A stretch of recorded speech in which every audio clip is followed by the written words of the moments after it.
This is 1333 Cedar Street, Wilmington, Delaware, next to Kashmir Pulaski Elementary and St. Elizabeth's High School. Walking down the street into the apartment. It's a 1-bedroom, 1-bath.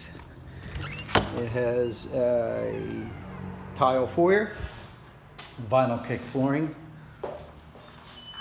all new paint, recessed lighting, central air, granite countertops, new kitchen with the dishwasher. This is the living room area. There's a shelf or seating area.